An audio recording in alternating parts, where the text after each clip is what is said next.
Hello viewers, welcome to our channel. I will tell you the important news of the day. But before that, quickly subscribe to my channel. And press the bell icon next to it and give a like to the video. Your like encourages us to make more videos. Lights out for top dogs in Madrid as Novak Djokovic eyes Roland Garros center court column by Deborah Curtis-Sechel. Madrid and most of Spain experienced an unprecedented power failure for an entire day, causing a backlog in the order of play at the Madrid Masters. And it was equally lights out for a handful of top seeds, namely Alexander Zverev, Novak Djokovic, and Taylor Fritz, who all expected to reach the quarters of this event and were instead eliminated by electrifying younger talent. Zverev was beaten convincingly for the fourth time in their head-to-heads by Argentinian number 1 Francis Cerundolo, who topped this big scalp with a comeback quarter-final victory over Miami champion and rising star Jacob Mensik to notch up his tour-leading 24th win of the season 3-6-7-6, 5, 6-2. Cerundolo saved a break and a match point at 5-5 in the second set and rode momentum and the tidal wave of Spanish support to gain his second semi-final at this level. "I was tired, I ran a lot today. I was never in control. I was really digging and fighting," he said, which was a testament to teenager Mensik's extraordinary talent. The Czech was aiming to pass Tomáš Makák as national number 1, but will have to mount another attack in Rome.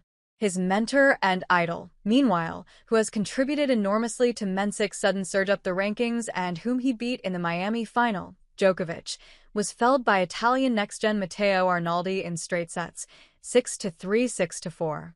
This precipitated the Serbian GOAT pulling out of the Rome Masters in order to focus on Roland Garros and winning that 25th singles Grand Slam to catapult him ahead of joint record holder Margaret Court. One knows when Djokovic applies his Teflon mindset to winning a big trophy, he typically succeeds. But it's hard to imagine how depriving himself of much-needed competitive match play against a burgeoning lineup of aggressive, emerging players, some of whom he hasn't yet encountered on court, namely João Fonseca, Gabriel Diallo, and Lerner Tien, pre the forthcoming clay major will aid his overly ambitious quest to become unsurpassed. What should satisfy Djokovic is the fact he's spawned this formidable generation, all inspired to play tennis because of watching him in action. Lucky loser teenager Diallo burst onto the Madrid stage and looked indestructible, beating 8th-seeded Cameron Norrie and saving 3 match points to send top 10-player Gregor Dimitrov packing in what has been arguably the match of the tournament.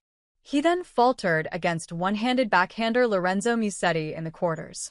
The Italian, in the absence of compatriot and world number 1 Jannik Sinner, has been growing in confidence and is red-hot of late, steamrolling over 17th and 6th seed Stefanos Tsitsipas and Alex de Minaur respectively, not to mention unseeded Diallo, to grab his second consecutive semis berth. However, the most focused seed still standing, with his first semis spot on clay, is Indian Wells champion Jack Draper, who leapfrogs Djokovic in ranking and becomes only the second left-hander in a century after GOAT Rafael Nadal, to find himself in the top 5. Draper, initially critiqued by former British number 1s as being too prone to injury and lacking the endurance required for majors, has found a way to manage this tendency by better pacing his participation at ATP Masters, which seems to have paid dividends. Currently, there is no single player dominating men's tennis, which has become as wide open as the Gulf of Mexico and results as unpredictable as the storms passing over it. Contributing to this is the abundance of switched-on dark horses springing to the fore across all surfaces and from a wide cross-section of countries, as showcased in Madrid.